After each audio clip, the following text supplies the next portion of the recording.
취업 포털 사이트 사람인에서 직장인 1,173명을 대상으로 신입사원 시절 실수 1위라는 주제로 설문을 했는데요.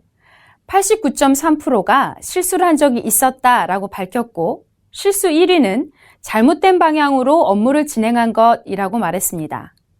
그 다음으로는 전화응대 실수, 메일 발송 시 첨부나 수신처 등을 틀린 것, 호칭, 진급 등 잘못 부름, 사수를 거치지 않고 바로 상부에 보고, 임원, 타부서 직원을 못 알아봄, 또는 쇼핑이나 웹서핑 등 딴짓을 들통난 것, 이런 순서대로 조사가 되었는데요.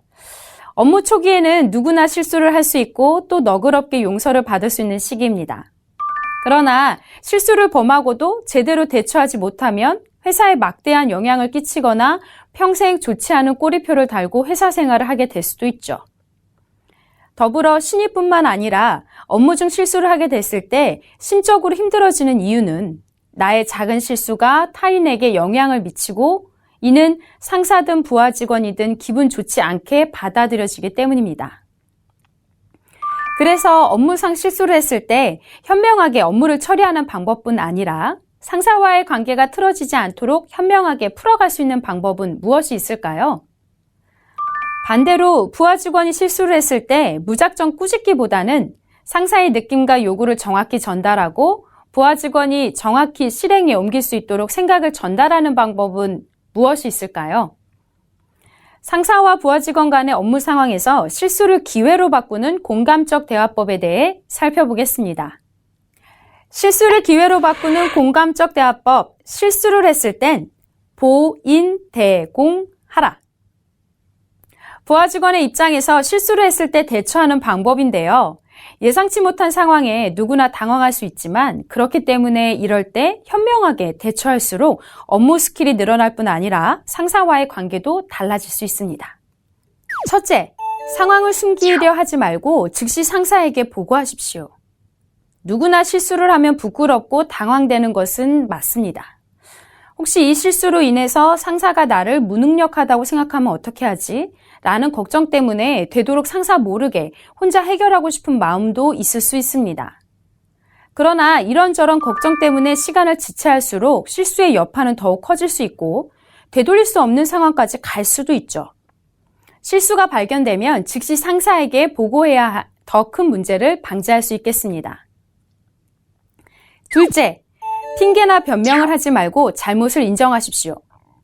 자신의 실수를 인정하지 않고 핑계나 변명으로 상황을 모면하려고 하는 행동은 상사로 하여금 나를 불신하게 만드는 지름길입니다.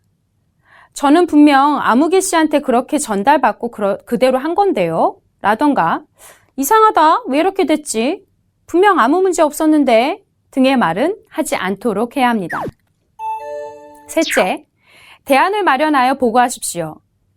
실수를 상사에게 보고하고 나 몰라라 하는 것이 아니라 그 실수에 대해 최대한 책임감 있게 수습하려는 노력을 보여줘야 합니다. 비록 내 힘으로 해결할 수 있는 문제가 아니거나 내가 보고하는 대안이 현실성이 없더라도 내가 그만큼 노력하고 있다는 모습을 보여주면 상사는 그 노력에 높은 점수를 줄 것입니다. 넷째, 상사에게 마음이 전달되는 공감의 사과를 하십시오. 아무리 상사라 하더라도 그 이전의 사람이며 나의 실수를 대신 처리하는 데 도움을 줘야 할 사람으로서 상사의 입장에서 본다면 본인이 큰 잘못 없이 꾸지람을 들어야 될 상황일 수도 있습니다.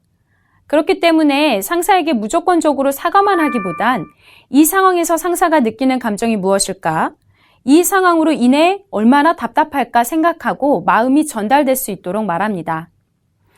김 부장님, 저의 섣부른 판단으로 인해 문제를 일으켜 죄송합니다. 어떻게든 정상으로 되돌리기 위해 얼마나 애쓰시고 계실지 느껴집니다. 라고 말입니다. 비록 내가 지금 당장 해결할 수 있는 부분은 없더라고 하더라도 나 대신 무언가 노력하고 애쓴 상사를 진심으로 공감할 때 그 상사는 더욱 많은 부분을 이끌어 줄 거라는 거 기억하시기 바랍니다.